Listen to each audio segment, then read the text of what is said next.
ostium. Dekat ostium tu dia ada injap. Kenapa ada injap? Untuk menghalang darah mengalir balik. Okey, menghalang darah mengalir balik. Kita tak panggil darah dekat serangga, kita panggil dia hemolimfa. Hemolimfa ni duduk di antara sel badan tu dipanggil sebagai hemosol. Okey, atau hemoselum. Hemosol tu bahasa Inggeris tak salah. Bahasa Melayu dia hemoselum. Hemoselum.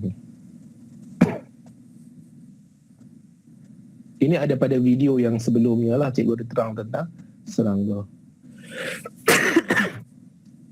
Ada soalan lain? Ada 7 minit lagi sebelum kita nak mula, iaitu kepada manusia sahaja. Jadi kamu boleh tanya soalan apa saja.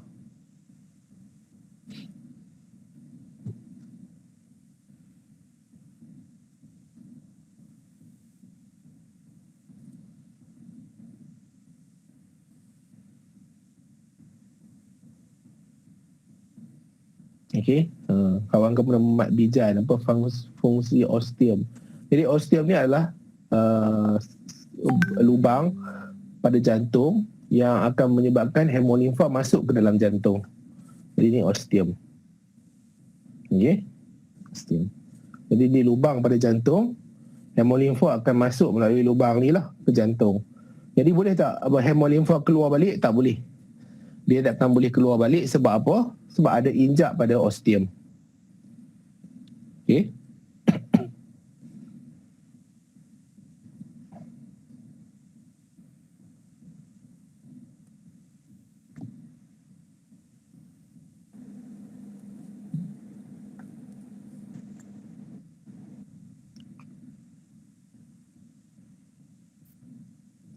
Ada soalan lain?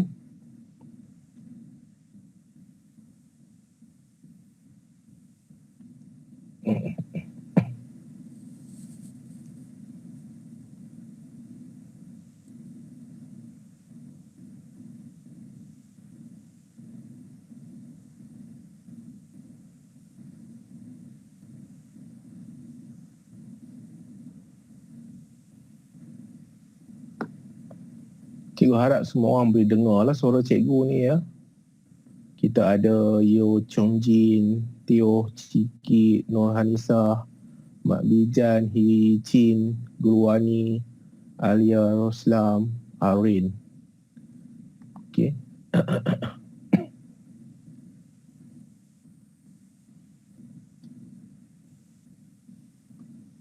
Ada 5 minit lagi. Jadi kalau nak ikut cikgu ni, cikgu cepat sikit lah berbanding dengan kat sekolah rasanya. Sebab kita baru bulan 4 kan. Bulan 4, kamu dah ada sedikit pengenalan lah. Sampai bab yang ke 10. Jadi kita ada lagi bab 11, 12, 13, 14, 15. Bab 11 tu keimunan manusia. InsyaAllah lah. Kita akan cubalah masuk nanti ya. Keimunan manusia, lepas tu koordinasi dan gerak balas dalam manusia, homeostasis dan sistem urinari manusia, sokongan pergerakan dalam manusia dan haiwan. Last sekali bab 15 kita ada pembiakan seks, perkembangan dan dalam pertumbuhan manusia dan haiwan.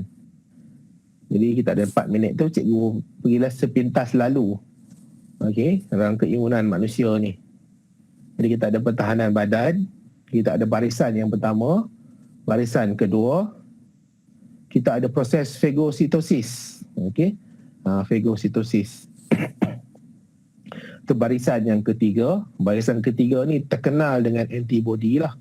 Antibody. Kemudian jenis keimunan. Jadi kita akan fahamkan keimunan aktif dan keimunan pasif.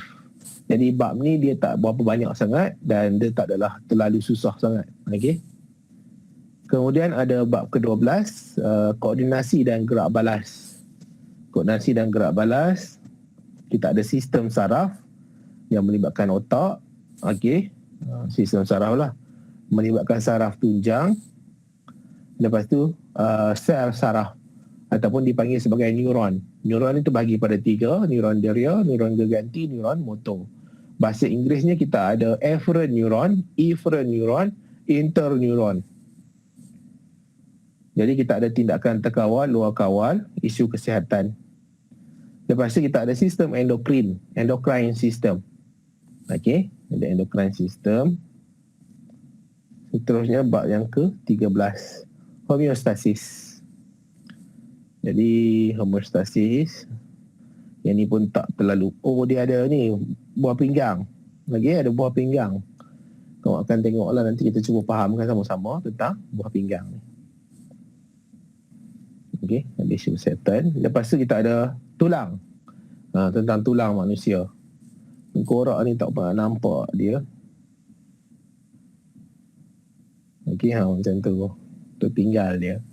Lepas tu tulang belakang. Kita fahamkan tentang tulang-tulang semua. Lepas tu kita pergi pada sendi. Okey, sendi.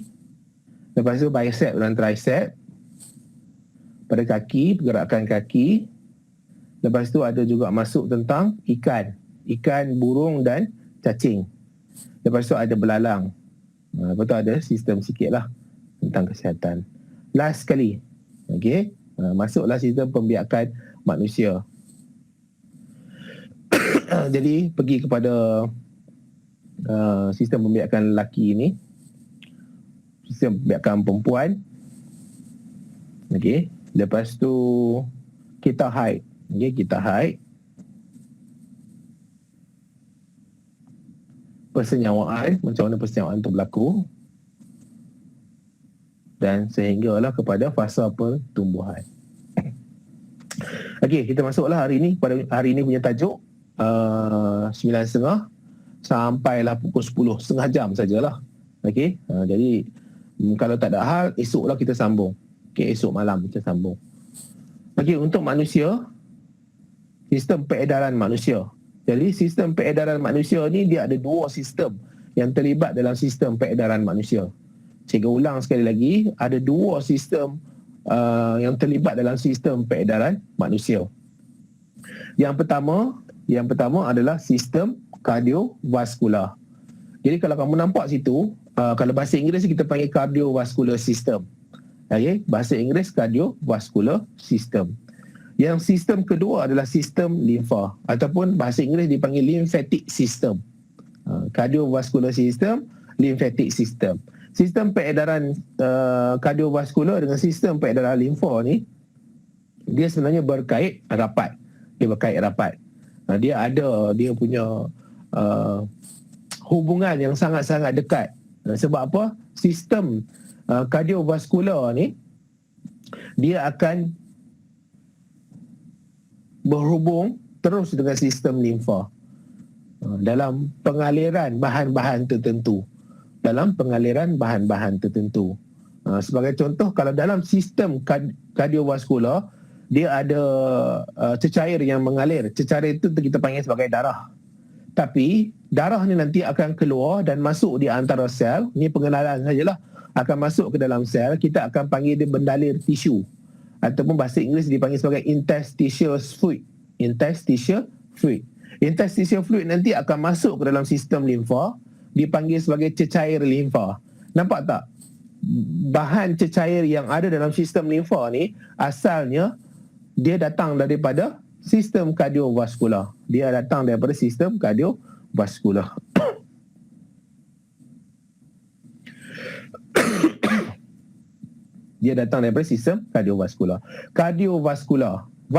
Vaskular ni vessel sebenarnya. Okey, vaskular ni vessel. Biologi ni kadang nama dia banyak. Okey, dipanggil macam-macam. Vaskular ni selalunya vessel lah. Dia merujuk kepada laluan darah. Okey, kardio ni apa?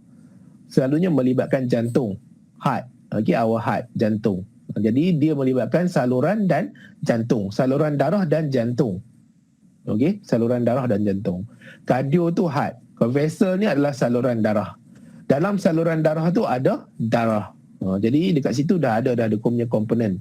Jadi komponen utama untuk sistem kardiovaskular ni okey, komponen utama yang ada untuk sistem kardiovaskular ni, yang pertama adalah darah. Yang kedua adalah salur darah.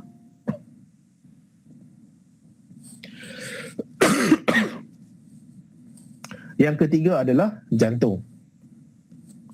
Okey, sebagai contoh, cikgu bagi contoh sebab dalam buku teks ada contoh ni. Dia ada sistem jaringan jalan raya. Okey, kita ada jaringan jalan raya. Jalan raya kita ada A, bandar A. Ataupun kita berbual nama bandar dia, Bandar Arau. Arau ni dekat mana? Arau dekat Perlis lah. Okey, nak hantar barang. Kat Arau Perlis ni ada apa? Ada Harum Manis. Jadi nak hantar barang. Hantar barang pergi ke Johor. Johor ada apa? Pontian. Okey, nak hantar Harum Manis pergi ke Johor. Jadi nak hantar barang ni, dia kena diangkut oleh apa? Diangkut oleh kenderaan lah, kereta. Okey, kereta. Dia akan lalu apa? Lalu jalan raya ataupun highway. Okey, sekarang ni kereta ni akan bawa Harum Manis ni pergi ke Johor. Jadi Harum Manis ni adalah bahan yang akan dibawa kan. Jadi bahan yang akan dibawa. Jadi Harum Manis ni dia adalah darah lah. Okey. Bahan yang dibawa. Jadi bahan ni dia akan duduk dalam kereta. Jadi kereta ni juga adalah darah. Darah ni adalah medium pengangkutan. Dia adalah kereta yang akan bawa bahan-bahan ni untuk pergi ke seluruh tubuh badan. Kemudian kita ada jalan raya. Jalan raya ni apa? Jalan raya ni adalah salur darah. Okey, salur darah. Sekarang ni nak tanya, jantung dekat mana? Jantung ni adalah sesuatu yang boleh menggerakkan kereta tu. Jadi apa yang boleh menggerakkan kereta? Cuba tulis sikit siapa-siapa. Chun Jin ke, Mat Bijan ke, Arin ke. Apa yang boleh menggerakkan kereta? Guru Wani, Kim Ohus.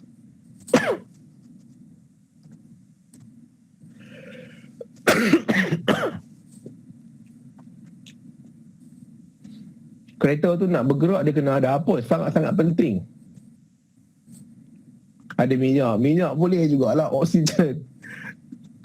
Kereta perlu oksigen juga. Enjin, Irham Wasim. Jadi enjin tu yang akan push kereta tu menyebabkan tayar dia boleh bergerak. Okey, jadi jantung ni sebenarnya adalah enjin di dalam kereta yang akan memaksa kereta tu untuk bergerak. Jadi sekarang ni kita ada 3 komponen utama dalam sistem kardiovaskular. Yang pertama adalah darah. Darah ni apa? Darah ni adalah medium pengangkutan yang akan angkut semua bahan-bahan yang diperlukan oleh tubuh badan kita. Jadi apa bahan yang perlukan oleh tubuh badan kita? Kalau kamu sekarang ni kan duduk kat depan, kamu punya laptop ke, handset ke, kamu nampak tangan kamu, jari jemari kamu. Jari warna merah pula kan. Warna apa jari? Warna coklat lah. Okey.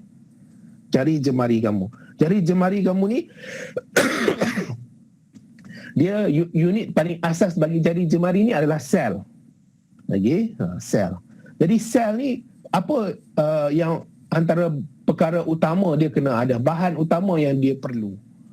Siapa tulis sikit, apa bahan utama yang diperlukan oleh sel tu?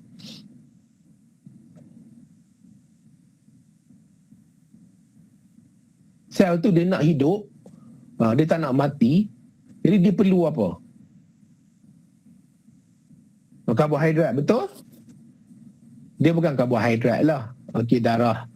Darah tu dia terlalu general sangat.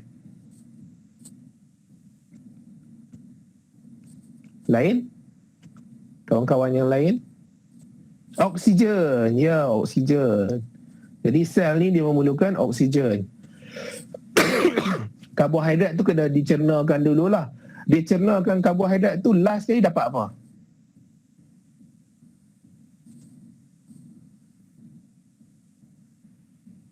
Monosakarida. Apa dia monosakarida tu? Monosakarida ni nama umum. Glukosa ataupun glukos. Okey. Jadi glukos, oksigen perlu diangkut pergi ke sel ni. Jadi oksigen dengan glukos ni asalnya daripada mana? Dia asalnya daripada perut, daripada usus kecil. Sebab apa penyerapan berlaku di situ? Oksigen pula datang daripada peparu. Jadi perlu diangkut pergi ke hujung jari. Jadi macam mana dia nak diangkut pergi ke hujung jari? Dia akan dibawa oleh darah. Darah yang akan bawa dia. Darah tu adalah kereta. Kereta yang akan bawa bahan-bahan penumpang-penumpang untuk sampai ke jari jemari kamu tu, hujung jari kamu. Kamu kena ingat ya, hujung jari kamu kalau tak dapat oksigen, dia akan mati. Bila mati, apa jadi dekat dia? Warna dia sepatutnya coklat, dia kemungkinan akan jadi hitam. Hitam ke tak salah cikgu, dia ada nama dia panggil gangrene tak salah. Okey. Dia bahayalah. Jari itu bila dah mati, dia kena dibuang. Sebab apa? Kalau kita punya daging kita ni, kita punya tisu ni bila mati, bila dia mati, kamu kena ingat dia akan tarik perhatian lalat. Lalat kemungkinan akan datang dan bertelur di situ. Sebab apa? Berlaku perebutan, proses perebutan.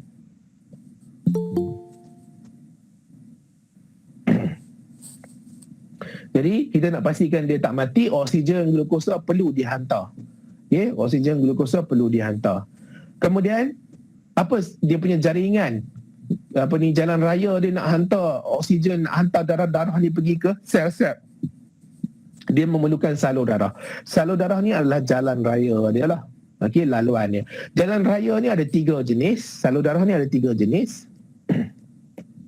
Dia ada vena ataupun vein, bahasa Inggeris dia lah. Kemudian dia ada artery. Cikgu ni kadang tertukar bahasa Inggeris dan bahasa Melayu. Kemudian satu lagi kita ada kapilari darah. Kapilari darah. Blood capillary. Okey.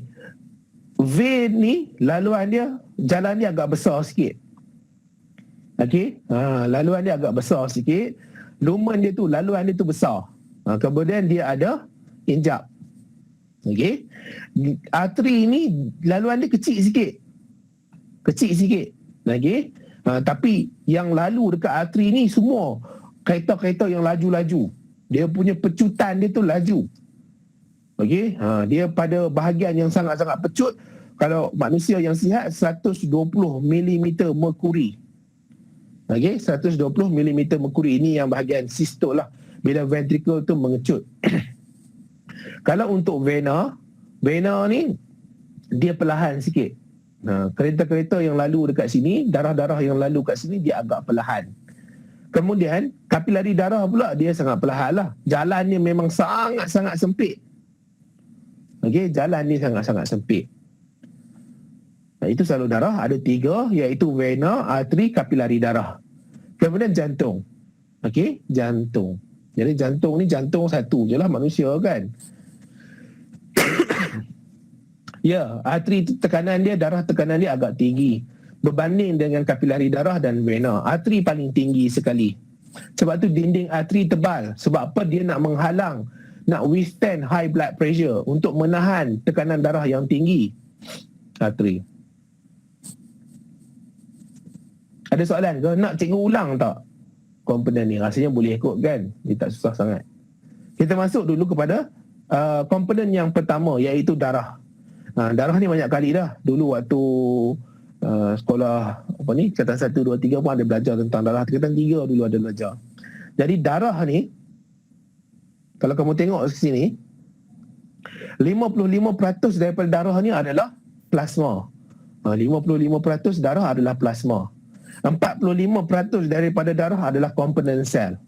Jadi contohnya kita ada satu jar, satu bekas.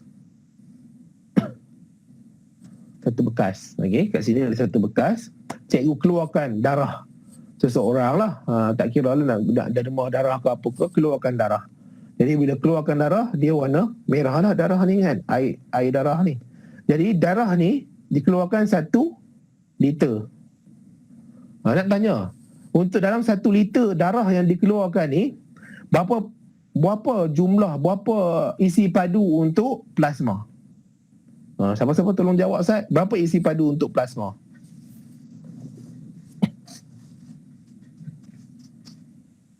Tadi kita ada beritahu kat sini, Plasma ni 55%. Komponen sel ni adalah 45%. Jadi kalau kita keluarkan darah 1 liter, daripada 1 liter ni berapa berapa isi padu plasma? Siapa yang boleh tolong jawab? Salah pun tak apa, janganlah risau sangat. Lagi satu cikgu orang kenal kamu pun, tengok muka kamu kan.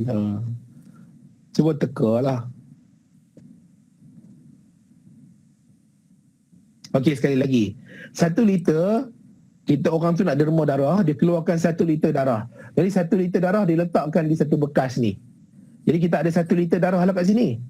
Lepas tu, daripada 1 liter tu nak tanya berapa isi padu bagi plasma. 450 salah. 550. Jawapannya 550.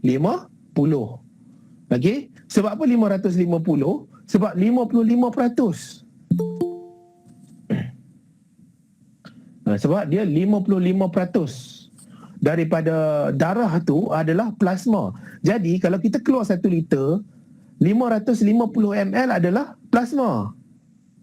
Lepas tu, okey, itu komponen sel. Jadi komponen sel ni ada, macam Jaidah tu beritahu kan, ada 450 ml. Jadi cikgu nak beritahu, yang 1 liter darah keluar ni, warna dia apa? Ni 1 liter darah yang kamu keluarkan ni, warna dia apa? Dia warna apa? Merah. Warna dia merah. Ada orang tolong jawab. Dia warna merah pekat. Okey, padahal kalau kamu tengok dekat sini, eritrosit, okey, sini eritrosit. Eritrosit ni datang daripada komponen sel.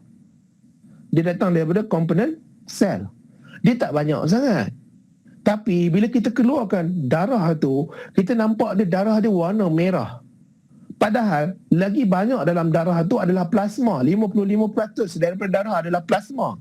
Tapi sebab apa dia boleh jadi warna merah? Sebab adanya sel darah merah.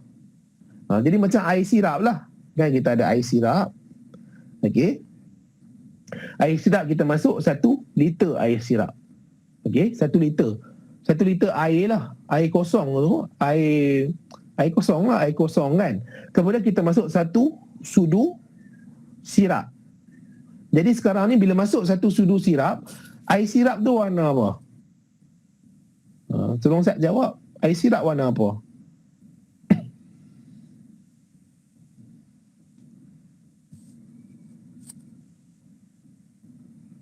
Warna hijau. Mana dah tahu warna hijau? Air sirap warna apa? Warna merah. Ref tu apa? Warna okey, red, warna merah. Sebab apa dia warna merah? Sebab 1 sudu sirap ni. 1 sudu sirap. Padahal boleh dikatakan 90% daripada air sirap tu adalah air. Hanya sikit saja yang darah tu sikit saja, sel darah merah tu sikit saja. Jadi cikgu nak bagi tahu kamu kat sini, walaupun kamu nampak darah yang keluar tu warna merah, bukan 100%, bukan 90%, bukan 80% daripada darah yang keluar tu adalah sel darah merah. Kita nampak ada warna merah disebabkan ada kuantiti sedikit iaitu sel darah merah. Padahal yang paling banyak sekali dalam darah ni adalah plasma. Plasma ni dia warna dia tidak berwarna, warna jernih kebanyakan daripada plasma ni. Sebab apa? 90% daripada sebab apa? Sebab 90% daripada plasma ni adalah air. 90% daripada plasma ni adalah air. Jadi air ni warna dia apa? Air dia tidak berwarna, dia jernih. Jadi kalau ada bahan yang menyebabkan dia berwarna adalah sel darah merah. Okey. Boleh faham tak ni? Ada cikgu nak ulang. Platelet pun tak ada lah warna sangat. Okey. Leukosit pun tidak berwarna. Okey, clear. Bagus Mak Bijan. Okey. Cikgu nak bagi tahu ni, walaupun kamu berdarah kan, kamu keluar naik basikal, lepas ni boleh pergi jogging lah. Okey, sebab dah dikurangkan PKP kan. Boleh pergi jogging. Kalau kamu jogging-jogging terjatuh, lutut kamu luka, darah keluar. Walaupun darah tu warna dia merah, bukan 90%, bukan 80% daripada darah yang keluar tu adalah sel darah merah. Sel darah merah tu sikit saja. Tapi dia memberi warna kepada darah. Yang nak ikutkan betul-betul, yang banyak dalam darah ni adalah plasma. Dan 90% daripada plasma ni adalah air. Air ni datang daripada mana? Air daripada kita minum lah. Kita minum seharian. Apa sehari kena 8 gelas je. Cikgu tak ingat lah. 8 gelas. Lepas tu air tu kadang-kadang bukan datang daripada kita minum saja. Datang daripada makanan yang kita makan. Kamu makan sup kan? Sup ayam, sup daging, sup tulang. Lepas tu makan Maggi. Maggi kan ada kuah kan? Ada makan kari, ada air-air daripada makanan-makanan tu. Jadi air-air tu kebanyakan diserap di mana? Diserap di usus besar. Usus besar kita yang akan serap air. Diserap air, dia akan masuk ke kapilari darah. Jadi dia akan menjadi 90% air tadi. Okey? Jadi air kebanyakan diserap di usus besar. Jadi kita ada 90% ni adalah air. Air ni adalah medium pengangkutan. Air ni sangat-sangat penting lah. Dia medium pengangkutan. Okey? Di situlah berlakunya respirasi sel. Apa kaitan dengan respirasi sel? Jadi air ni adalah medium pengangkutan. Di kat situ dia boleh melarut. Kamu kena ingat air ni salah satu fungsi dia, dia universal solvent. Dia pelarut universal. Jadi banyak benda boleh larut dalam air. Bila dia larut dalam air, dia boleh angkut bahan tu pergi ke mana-mana saja nak pergi. Ditolak oleh jantung tadi. Okay, ditolak oleh jantung. Kamu kena ingat air itu adalah universal solvent, pelarut universal. Banyak benda boleh larut dalam air. Jadi bila dia larut dalam air, nak tak nak bahan yang terlarut dalam air itu akan ikut bersama dengan air. Jadi kalau air itu bergerak pergi ke hujung jari, bahan-bahan yang terlarut dalam air itu bergerak bersamalah dalam hujung jari. Contoh bahan apa yang larut dalam air? Jadi ada oksigen. Kamu kena ingat ya, kebanyakan oksigen dia akan bergabung dengan hemoglobin, membentuk oksihemoglobin. Tapi ada sedikit daripada oksigen tadi akan larut dalam air. Ada sedikit daripada oksigen tadi akan larut dalam air. Kebanyakan dia akan dibawa oleh hemoglobin. Jadi sel darah merah yang akan bawa hemoglobin. Nanti kita pergi kepada sel darah merah. Kemudian ada juga yang akan membawa karbon dioksida. Jadi air juga akan bawa karbon dioksida. Okey, air juga akan membawa karbon dioksida. Seterusnya air juga dia akan membawa ion. Ada jenis-jenis ion yang akan dibawa. Nutrien pun akan dibawa. Okey. Kemudian bahan kumuh. Akan juga dia akan terlarut dalam air. Okey, kemudian 10% lagi apa? 10% lagi ada bahan-bahan lain lah. Sebagai contoh, protein plasma. Jadi protein plasma ni contohnya fibrinogen. Fibrinogen ni dia ada dalam plasma ni, dia membantu dalam proses pembekuan darah. Jadi nanti kita akan belajar tentang pembekuan darah ni. Cikgu tak ingat bab berapa, mungkin bab ni kot. Dia ada pembekuan darah, dia akan gunakan fibrinogen. Jadi fibrinogen ni penting lah. Tanpa fibrinogen atau sesuatu berlaku pada struktur fibrinogen ni, orang tu tak boleh membeku darah. Dan selalunya kalau kita dengar penyakit yang orang tak boleh beku darah ni, dia hemofilia. Okey, hemofilia. Jadi darah dia tak boleh membeku. Dia antara dalam sejarah ni paling terkenal ni adalah anak kepada Nicholas Tsar. Ia ni cucu menantu kepada Queen Victoria. Tak apalah, itu jauh sikit, sejarah sikit kan. Kemudian albumin. Albumin ni bantu dalam kawal tekanan osmosis darah. Bila sebut tekanan osmosis ni, kamu boleh terbayang apa? Cuba tulis sikit. Arin ke, Mak Bijan ke. Bila sebut tentang osmosis ni apa? Gulwani ke, Irham ke, Kim Oh-hus. Water. Bagus ni siapa? Arin ke, Mak Bijan. Dia melibatkan air. Dia melibatkan tekanan air. Okey, dia melibatkan tekanan air. Bila sebut tentang osmosis ni, kamu terbayang dalam kepala otak kamu, mesti air. Dia tak ada benda lain. Dia mesti air. Boleh ya? Kalau rasa macam tak pasti sangat, boleh tengok video cikgu ada yang bab ketiga ke bab keempat. Kemudian globulin. Jadi globulin ni dalam antibody lah. Okey, dalam antibody. Seterusnya kita ada bahan terlarut. Contohnya nutrien. Nutrien ni bukan glukosa saja ya. Dia boleh lah glukosa, boleh fruktosa, boleh kita ada vitamin B dengan C, vitamin A, D, E, K pun ada juga. Okey, semua nutrien-nutrien, amino acid, nutrien-nutrien diangkut oleh plasma ni. Okey, diangkut oleh 10% selain daripada air tadi. Kemudian kita ada juga bahan buangan. Jadi bahan buangan contohnya macam urea. Seterusnya kita ada gas respirasi, karbon dioksida dan oksigen. Jadi ini adalah plasma lah. Okey, plasma. Seterusnya kita ada komponen sel. Komponen sel ni ada tiga, terbahagi kepada tiga komponen sel ni, 45%, iaitu yang pertama adalah platelet. Okey, yang pertama ni adalah platelet. Bolehlah kamu nak sebut platelet dulu, yang pertama eritrosit, yang kedua, ketiga adalah leukosit. Ataupun kamu nak sebut leukosit dulu, tak ada masalah. Dia nak bagi tahu saja dia terbahagi kepada tiga. Di antara tiga tu kita ada platelet. Jadi platelet ni terhasil daripada serpihan cebisan. Okey, cebisan sitoplasma sel. Sitoplasma sel atau asal dari sumsum tulang. Jadi dia ada pada bahagian sumsum tulang dia tu yang kemudian akan terhasil platelet. Dia detail sebenarnya penghasilan platelet ni. Kamu tak belajar lah. Kalau nak belajar detail ni waktu matrikulasi atau buat degree nanti, kalau ambil lagi biologi, dia akan ada detail proses dia.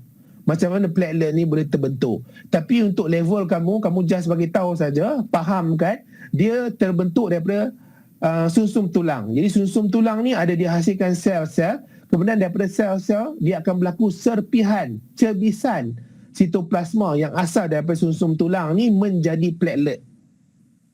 Okey, menjadi platelet. Hayat dia 7 hari. Jadi selepas 7 hari dia matilah. Dia terlibat dalam pembekuan darah. Kemudian kita ada sel darah merah. Jadi sel darah merah ni akan angkut oksigen. Okey, sel darah merah akan angkut oksigen. Ini kita akan tengok detail dia macam mana dia punya proses dia. Satu sel darah merah ni boleh angkut berapa oksigen. Kemudian kita ada leukosit. Leukosit ni adalah untuk pertahanan badan. Jadi maksud apa pertahanan badan ni? Dia akan cuba pastikan tubuh badan kita ni dapat melawan semua patogen-patogen ataupun semua benda-benda asing yang boleh membahayakan tubuh badan. Sebagai contoh, kita ada bakteria. Jadi bakteria ni bila dia masuk dalam badan, kalau dia membahayakan badan, kita panggil dia patogen. Nanti kita akan belajar dalam keimunan. Kenapa? Apa benda tu patogen? Jadi leukosit. Jadi leukosit ni terbahagi kepada dua pula. Dia ada agranulosit dengan granulosit. Nanti dia ada pendetailan lah. Di bawah ni, iaitu leukosit, kita ada granulosit dengan agranulosit. Jadi cikgu ulang sekali lagi ya. Cikgu ulang sekali lagi. Darah ni terbahagi kepada dua. Sekali lagi, darah terbahagi kepada dua. 55% daripada darah ni adalah plasma. 90% daripada plasma ni adalah air. Okay, 90% daripada plasma adalah air. Air ni apa dia? Dia adalah medium pengangkutan.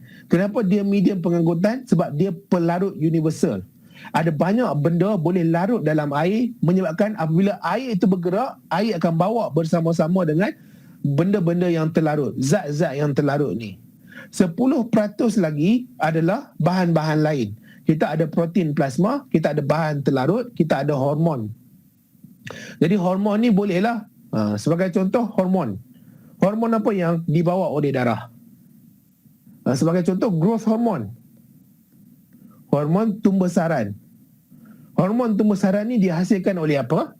Oleh otak. Otak ni bila dihasilkan hormon, dia kena masuk dalam salur darah. Sebab apa? Growth hormone ni dia nak pergi ke mana? Dia nak kena pergi ke tulang. Kenapa dia nak pergi ke tulang? Supaya tulang tu memanjang. Jadi nak tak nak dia kena masuk ke salur darah. Daripada otak dia masuk ke salur darah salur darah tu nanti akan bercampur dengan darah, dia akan bawa pergi ke tulang. Dekat tulang nanti akan mempengaruhi tulang tu untuk memanjang. Kawan-kawan tulis insulin. Betul jugalah. Insulin dihasilkan di pankreas. Dia masuk ke dalam duodenum atau dia masuk ke salur darah untuk dia pergi ke sel-sel. Akan tukarkan glukosa kepada glycogen. Jadi hormon ni nak tak nak dia akan diangkut oleh plasma. Dia diangkut oleh plasma. Jadi ada juga enzim. Enzim ni contohnya enzim carbonic anhydrase. Yang ini dalam pembentukan karbon dioksida. Ada dalam bab sebelum ni. Akan diangkut juga oleh plasma. Jadi 45% lagi adalah komponen sel. Komponen sel ni apa? Kita ada platelet, eritrosit. Eritrosit ni adalah sel darah merah. Leukosit ni sel darah putih. Okey. Jadi platelet ni untuk pembekuan darah, eritrosit ni untuk bawa oksigen dengan karbon dioksida, tapi paling utama sekali dia akan bawa oksigen. Kemudian leukosit ni untuk pertahanan badan. Jadi darah ni terbahagi kepada dua, plasma dan komponen sel. Ada soalan tak nak tanya? Okey. Kita ada Arin, Alia, Ilham, Kim Ohus, Mat Bijan, Nur Hanisah, Raudah, Tioh Cikit. Siapa-siapa nak tanya soalan?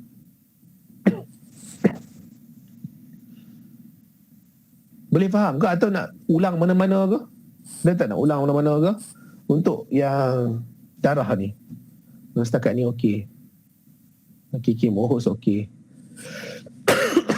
Okey, Tioh Cikit boleh faham. Okey, bagus.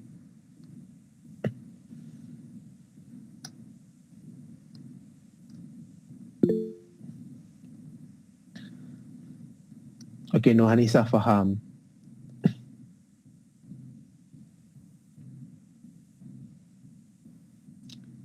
Cikgu dalam respirasi sel kan?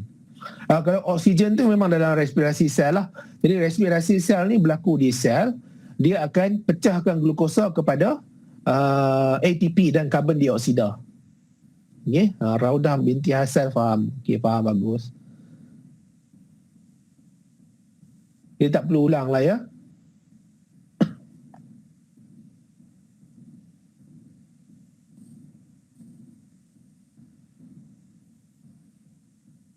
Glukosa tambah oksigen, karbon dioksida, air dan tenaga. Ya, betul. Yang ini adalah dalam respirasi sel. Respirasi sel terbahagi kepada dua, aerobic respiration dengan aerobic respiration dan anaerob. Aerob respiration, anaerob respiration. Okey. Respiration, sel respiration terbahagi kepada dua. Aerob respiration, inilah yang kamu tulis ni, Arin tulis ni, iaitu karbon, dia glukosa akan ada tindak balangan oksigen jadi karbon dioksida, air dan tenaga.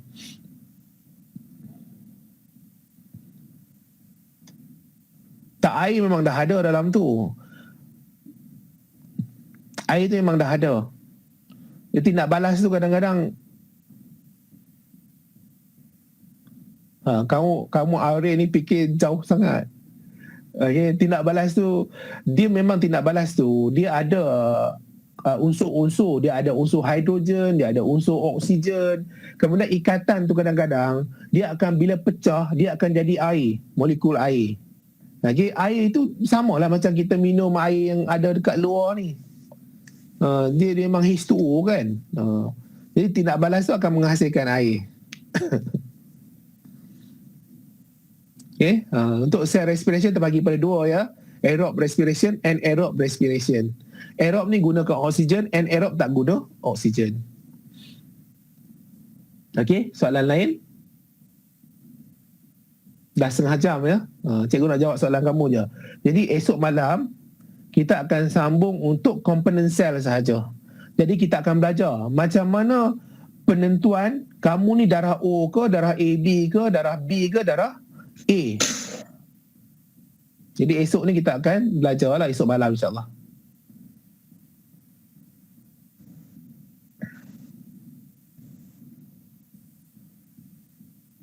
Okay, ada soalan lain? Oh, tak sabar. Research pun ada juga. Esok kita akan belajar tentang research juga. buat hari lainnya. Kalau tak boleh esok malam, atas Cik Ohus tak boleh, lusa malam lah.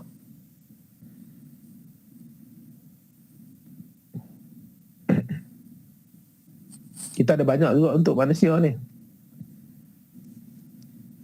Baca ada sistem limfa lagi.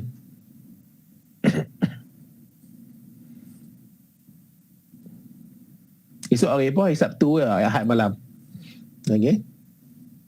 Jadi untuk yang Ahad malam ni, kita akan cuba masuk tentang komponen sel dan macam mana nak tentukan seseorang tu dia jenis darah apa. Okey, darah A, darah B, darah AB, darah O. Satu lagi kita nak tengok rhesus dia, faktor rhesus. Kenapa faktor rhesus ni mempengaruhi anak yang dalam perut ibu? Okey, kenapa dia mempengaruhi? Dan insya-Allah minggu satu lagi tu kita akan masuk pada salur darah. Boleh ya? Itu sajalah untuk hari ini. Dah tak ada soalan ke? Okey, cikgu. Okey, terima kasih semua. Hopefully semua bersemangatlah nak belajar biologi ya dan dapat faham biologi.